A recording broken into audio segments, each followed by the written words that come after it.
And panel ఉన్న వాళ్ళకి అందరికీ నమస్కారం అండి. సార్ నమస్తే. ఇవాళ రోజు ఏంటంటే పవన్ గారు, ఆ, మనకు ఒక సామెత ఉంది, జోగి జోగి రాసుకుంటే బూడిద రాలిందని. సో అలాగే ఇవాళ రోజు జగన్మోహన్ రెడ్డి అండ్ ఈ జోగి రమేష్ రాసుకుంటే మన రాష్ట్రానికి బూడిద రాలింది లాస్ట్ కి. ఈ గత 5 ఏళ్ళు మనం చూసాం అది. సో దానికి అనుగుణంగానే ఇవాళ రోజు ఈ బూడిదలు ఇవన్నీ మనము ఒక్కొక్కటి ఈ యొక్క ఎంత చూసుకుంటూ పోతుంటే ఒక్కొక్క స్కామ్ బయటకు వస్తుంది. అసలు ఏం బూడిద రాలిందిరా బాబు అని చూసుకుంటూ ఉంటే ఒక్కొక్కటి బయటకు తీస్తా ఉంటే ఇవన్నీ బయటికి వెళ్తున్నాయి. ఇది లిక్కర్ స్కామ్ ఇవాళ రోజు ఏపీ లిక్కర్ స్కామ్ మనకు తెలుసు. ఢిల్లీ లిక్కర్ స్కామ్ కాలి గోటికి కూడా ఈ మన ఏపీ లిక్కర్ స్కామ్ కాలి గోటికి కూడా పనికిరాదు ఇవాళ రోజు. అంత పెద్ద బిగ్గెస్ట్ స్కామ్ ఇది.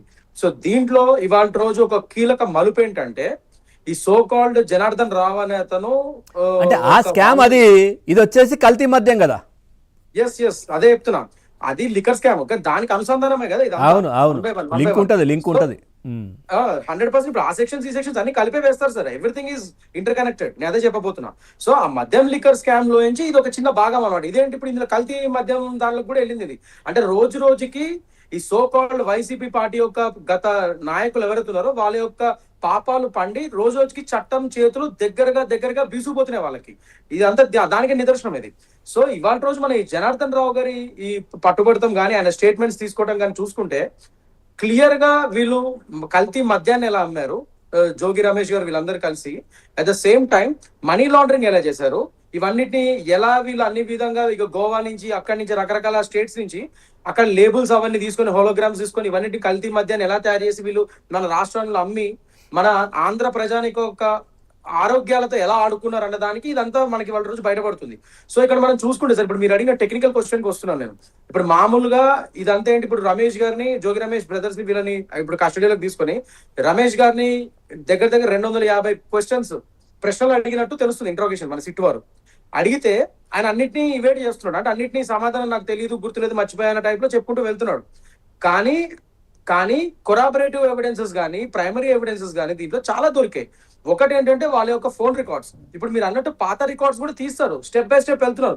ఫస్ట్ ఇప్పుడు ఇమీడియట్ గా వాళ్ళ ఫోన్లు వాళ్ళ భార్య గారిది కానీ ఈయనది కానీ ఆయనకు సంబంధించిన వాళ్ళందరిది ఎవరెవరు అనుమానితులు వేరే వాళ్ళు కూడా ఉన్నారు అనిపిస్తుందో వాళ్ళందరిది కూడా వీళ్ళు కోర్టు పర్మిషన్ తీసుకొని అవన్నీ కూడా సీజ్ చేసినట్టు సమాచారం. కానీ రెగ్యులర్ గా మంత్రిగా ఉన్నప్పుడు లేదంటే అంతకు ముందు అప్పుడు ఆ ఫోన్లు ఏదైతే ఉన్నాయో అవి కూడా తీసుకుంటే చాలా కీలకమైన విషయం వస్తుంది కదా. 100% అదే చెప్తున్నా సార్. ఇప్పుడు ఫస్ట్ అయితే ప్రస్తుతానికి ఇప్పుడు వాళ్ళ దగ్గర అవైలబుల్ ఉన్న డివైసెస్ అన్నిటి సీజ్ చేశారు వాళ్ళు. నెక్స్ట్ దీనిలో ఇంకా తవ్వుకుతున్నారు. ఇన్వెస్టిగేషన్ ఇప్పుడే కదా సార్ స్టార్ట్ అయింది. ఇన్వెస్టిగేషన్ చేసుకుంటూ పోయి అది నెక్స్ట్ దశలకు వెళ్తున్న కొద్దీ ముందు దశలకు వెళ్తున్న కొద్దీ అప్పుడు ఈ పాత data, call records, forensic audits అన్ని తీసుకొస్తారు. వాటి మీద కూడా ఫోరెన్సిక్ చేస్తారు. పాత డేటా, ఫోన్ రికార్డ్స్ మీద కూడా ఉంటాయంటారా? ఎందుకంటే కోర్టులో ఉన్నటువంటి ఎవిడెన్స్ లను, కోర్టులో ఉన్నటువంటి ఫైల్లే మాయం చేస్తున్నారు కదా వీళ్ళు. ఏంటండి, కోర్టులో ఉన్నటువంటి ఫైల్లే మాయం చేసే ప్రయత్నాలు చేశారు కదా గతంలో కూడా. అట్లాంటిది ఇవన్నీ ఉంటాయంటారా? పాతయి నేను చెప్తా అది వాళ్ళు చేసినా కూడా ఇవన్నిటిని ఇప్పుడు ఒక విధంగా ఒక కాన్స్పిరసీ థియరీ లాగా కాకుండా క్రిమినల్ కాన్స్పిరసీ కింద వస్తుంది. 120 section 120B of IPC clearly tells that ఇదంతా ఒక క్రిమినల్ కాన్స్పిరసీ ప్రకారంగా ఇంకా పగడ్బందీగా ప్రూవ్ అవుతుంది. అవన్నీ కూడా తీస్తే నిజంగానే వీళ్ళు అవన్నీ నాశనం చేసిన రికార్డ్స్ కూడా ఉంటాయి కదా. ఇప్పుడు యాదృచ్ఛికంగా ఏది నాశనం అయిపోవు కదా. ఒక నిజంగా వీళ్ళు నాశనం చేస్తారు అనుకోండి, ఎవిడెన్స్ డిస్ట్రక్షన్ సెక్షన్స్ కూడా పడతాయి వీళ్ళ మీద, ఎవిడెన్స్ ట్యాంపరింగ్ పడతాయి. సో అన్ని వీళ్ళు ఏం చేసినా కూడా ఇది వరకు అవన్నీ ఇంకా ఎక్స్ట్రా సెక్షన్స్ వీళ్ళ మీద పడతాయి. కానీ వాటి నుంచి తప్పించుకునే ఏవైతే ఇక్కడ వీళ్ళకి ఎటువంటి వెసులుబాటు లేదు. నేను ఇంకోటి చెప్తున్నాను సార్. ఇక్కడ ఇప్పుడు వీళ్ళ మీద ఏవేవి స్ట్రాంగ్ ఎవిడెన్సెస్ ఉన్నాయి ఈ కేసులో, ఈ జోగి రమేష్ గారి మీద నేను చెప్తున్నాను.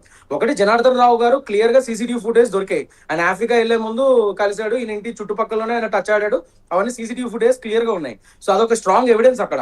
ఎందుకంటే ముఖ్యంగా ఆఫ్రికాకి వెళ్లే ముందు ఎప్పుడైతే దాని తర్వాత ఇదంతా ఈ కాన్స్పిరసీకి వీళ్ళు దారి తీశారో ఇదంతా ఆఫ్రికాకి వెళ్లే ముందు ఒక ప్లానింగ్ చేసుకున్నట్టుగా అక్కడ క్లియర్ గా తెలుస్తుంది ఆ CCTV ఫుటేజ్ లో. సో అదొకటి అక్కడ ప్రూవ్ చేయొచ్చు. అది కాకుండా ఫోన్ యొక్క ఫోరెన్సిక్ ఎవిడెన్సెస్ వాళ్ళు ఏదైతే సీజ్ చేశారో, next financial transactions, bank transactions ఏవైతే ఉన్నాయో అవన్నీ కూడా ఇప్పుడు బయటకు వచ్చాయి, అవి యూజ్ చేస్తారు. ఇంకోటి మెయిన్ థింగ్ ఏంటంటే పవన్ గారు, ఇక్కడ ఈయన ఏదైతే నేను తెలియదు, గుర్తులేదు, మర్చిపోయా అని evading answers, is just evading the questions, ఇది తప్పించుకునే ధోరణిలో ఆన్సర్స్ చెప్తున్నారో అది చాలా తెలివిగా నేను చెప్తున్నా అనుకుంటున్నాడు ఆయన. ఇక్కడ ప్రాబ్లం ఏంటంటే అడ్వర్స్ ఇన్ఫరెన్స్ అని చెప్పి మన లాలో ఒక ప్రక్రియ ఉంది. ఇండియన్ ఎవిడెన్స్ యాక్ట్ ప్రకారం అడ్వర్స్ ఇన్ఫరెన్స్ అంటాం మనం. అంటే section 114 of sub class G of Indian Evidence act అదేం చెప్తుంది అంటే, నీ మీద ఇన్ని ప్రాథమిక దర్యాప్తులో నీ మీద ఇన్ని ఎవిడెన్సెస్ ఉన్నాయి, ఇవన్నీ ఉన్నాయి, నువ్వు ఇట్లా కాన్స్పైర్ చేసినట్టు ఇవన్నీ తెలుస్తున్నాయి, దీని మీద మీ సమాధానం ఏంటి అని చెప్పి ఇన్ని క్వశ్చన్స్ అడిగిన తర్వాత మీరు అన్నిటికీ సమాధానం చెప్పకుండా ఐదర్ ఫాల్స్ ఇన్ఫర్మేషన్ ఇవ్వడము లేకపోతే తప్పించుకునే ధోరణి చూపించడం వల్ల మీ మీద అడ్వర్స్ ఇన్ఫ్లుయెన్స్ వర్తిస్తుంది. అంటే మీకు ఎంత నిజంగానే మీరు కన్స్పైర్ చేశారు, దానికోసమే మీరు ఇట్లా తప్పించుకునే ధోరణిలో ఇలాంటి సమాధానాలు చెప్తున్నారు అన్నది కోర్టులో ఇన్వోక్ చేయొచ్చు మనం, ప్రాసిక్యూషన్ వారు ఇన్వోక్ చేసి. సో దట్ మీన్స్ ఏంటి, ఈ section 114 of sub clause G of Indian Evidence Act adverse inference ఏం చెప్తుంది చివరిలో అంటే, ఇతను తప్పించుకునే ధోరణి చూపిస్తున్నాడు కాబట్టి ఖచ్చితంగా ఇతను చేసి ఉంటాడు. So the burden is on him. ఇంకా ట్రైల్ స్టార్ట్ అవుతుంది, ఈ బర్డన్ ఈజ్ ఆన్ హిమ్. ఇతను ప్రూవ్ చేయాలి, ఇతను అక్యూజ్డ్, ఇతను నిజంగా చేశాడు అని ఇక్కడ ప్రాథమిక దర్యాప్తులో కన్ఫర్మ్ అయింది. సో ఇంకా ట్రైల్ రన్ అవుతుంది. నెక్స్ట్ ఆ ట్రైల్ లో ఇతను ప్రూవ్ చేసుకోవాలి ఇది వీళ్ళు పెట్టిన అభియోగాలని తప్పు, ఇది అవ్వలేదని చెప్పడానికి చాలా కష్టం అవుతుంది అనమాట. అడ్వర్స్ ఇన్ఫరెన్స్ ఒకసారి లాస్ట్ లో యూజ్ చేస్తే దాని పరంగా అతను కన్విక్టెడ్ శిక్ష కూడా పడే ఛాన్సెస్ ఉంటుంది. అందుకే అడ్వర్స్ ఇన్ఫరెన్స్ లాస్ట్ లో ఇట్లాంటి వాటికి చేస్తాం. ప్రతి ఒక్కరు సినిమాలో చూపించినట్టు నాకు గుర్తులేదు మర్చిపోయారంటే సిబిఐ వారు కానీ వీళ్ళందరూ కానీ వదిలేసే ఉండదు. కోర్టులో అడ్వర్స్ ఇన్ఫరెన్స్ ఇన్వోక్ చేస్తారు, వీళ్ళకి శిక్షలు పడతాయి అప్పుడు దాని ప్రకారంగా కూడా. So either you have to stay remain silent వేరు. నీ మీద ఇన్ని ఆధారాలు దొరికిన తర్వాత నాకు తెలియదు, గుర్తులేదు, మర్చిపోయి, దీని మీద నాకు సంబంధం లేదు, ఒకదానికి సమాధానం చెప్పి ఒకదానికి నాకు గుర్తులేదు అని కాకుంటాం, ఇవన్నీ అడ్వాన్స్ ఇన్ఫరెన్స్ కిందనే వస్తుంది. అడ్వాన్స్ ఇన్ఫరెన్స్ వాళ్ళ లాస్ట్కి ఇన్వోక్ చేస్తారు, ఖచ్చితంగా ఇందులో ప్రాసిక్యూట్ అవుతారు. అండ్ మీరు సెక్షన్స్ కూడా చూసుకుంటే అన్ని ఏపీ ఎక్సైజ్ యాక్ట్ ప్రకారం చూసుకున్నా, adulteration of food and liquor act చూసుకున్నా, ఐపీసీ సెక్షన్స్ ఇవన్నీ చూసుకున్నా, ఏ విధంగా చూసినా ప్రతిదీ మినిమం, ఒకవేళ వీళ్ళు బ్రదర్స్, ఈ జోగి బ్రదర్స్ మినిమం టు మినిమం చాలా తక్కువ శిక్ష కూడా ఇక్కడ 7 ఏళ్ళు శిక్ష పడే ఛాన్సెస్ ఉన్నాయి మినిమం. అది దాని తర్వాత 10 నుంచి 15 ఏళ్ళు కూడా పడుతుంది ఒకవేళ మీడియం సివియారిటీ అయితే. ఇంకా హైయెస్ట్ సివియారిటీ వీళ్ళు ఎందుకంటే జనాల ఆరోగ్యం చేసి చనిపోయారు కాబట్టి చాలా మంది లైఫ్ ఇంకా ఏవో కూడా లైఫ్ కూడా పడే ఛాన్సెస్ ఉన్నాయి. ఎందుకంటే చనిపోయారు, at end of the day culpable homicide కింద కూడా వస్తున్నారు రేపటి రోజు. లిక్కర్ కల్తీ లిక్కర్ వల్ల జనాలు చచ్చిపోయారని తేలితే రేపటి రోజు. సో ఇవన్నీ రానున్న రోజుల్లో కొద్దిగా టైం పడుతుంది. We have to give time to the SIT. కొద్దిగా టైం పడుతుంది. ఆ టైం ప్రకారం వాళ్ళకి ఇస్తే వాళ్ళ పని చాకచక్యంగా చేసుకొని సిట్ వారు కరెక్ట్ ఎవిడెన్సెస్ తీసుకురాగలిగితే ఖచ్చితంగా ఈ కేసు నిలుస్తుంది అండ్ అసలైన దోషులకు శిక్ష పడే ఛాన్సెస్ ఉంటాయి. అది రైట్. వంశీ గారు, అంటే ఇష్టానుసారం